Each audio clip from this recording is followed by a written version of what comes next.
Samantala, nababahala po ang gobyerno sa sunod-sunod na pagsipa ng presyo ng mga pangunahing bilihin. Matapos po kasing magmahal ang bigas at bawang, sumunod naman ang presyo ng baboy at manok. May live report si Von Aquino. Von.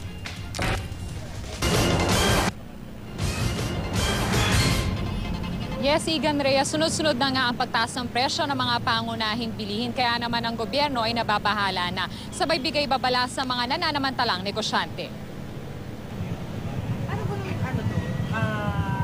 Bukod sa bigas, bawang, luya at asukal, tumaas na rin ang presyo ng manok, baboy at isda sa ilang palengke sa Metro Manila. Di bababa sa 10 piso ang itinaas ang presyo ng manok at baboy kada kilo. May ilang isda namang tumaas ng di bababa sa 5 piso kada kilo. Dahil sa sunod-sunod na pagtaas ng presyo ng mga pangunahing bilihin, ang gobyerno nababahala na raw. Kahapon nagpatawag na ng emergency meeting ang Department of Trade and Industry para tukuyin ang sanhi ng pagmahal ng mga bilihin. Ang pagsipa ng presyo ng manok, dulot pa raw na nakaraang tag-init na labis nakaapekto sa produksyon. Ang pagmahal naman ng baboy dahil daw sa pagbaba ng supply nito sa merkado. Meron kasing malaking peste na nangyayari sa buong mundo. Pati tayo, apektado rin tayo noon. So, pati yung pasok rin ng mga baboy dito sa Pilipinas, kumonti rin dahil mahal ngayon ang baboy abroad.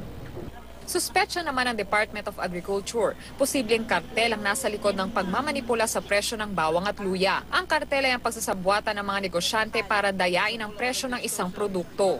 Ang sinasabi ang landed cost is around 50 to pinakamataas ng 60 pesos. So, kaya yan yung pinag-iisipan. So, dapat coordinated with Department of Trade and Industry na bakit siya mag-spike ng kulang-kulang na 300 pesos ang ating mga imported garlic. Ang Malacanang muling nagbabala sa mga nananamantalang negosyante. Magpupulong yung National Price Coordinating Council kasama sa kanilang tungkulin ay pigilin yung profiteering at the retail level.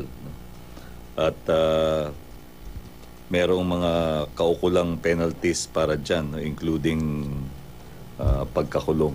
Dagdag pasanin din sa mga mamimili ang pagtaas naman ng presyo ng gatas simula July 1. Kabilang sa mga magmamahal ang condensed, evaporated at powdered milk. Nagmahal daw kasi ang raw materials sa mga ito. Pinag-aaralan din kung magmamahal ang mga delata kahit katataas pa lang ng presyo nito noong Hunyo. Kasi hindi naman kung paano magpresyo ngayon, di ba? Paano magpresyo ngayon, di ba? Dahil mataas na yung puhunang binigay sa amin, ang margins na inaprubahan, no? At it seems, inaprubahan na SRP ng DTI is mababa. Igan Reyes, sa ngayon ang presyo ng baboy ay nasa 190 pesos na ang kada kilo na dating 180 pesos ang kada kilo.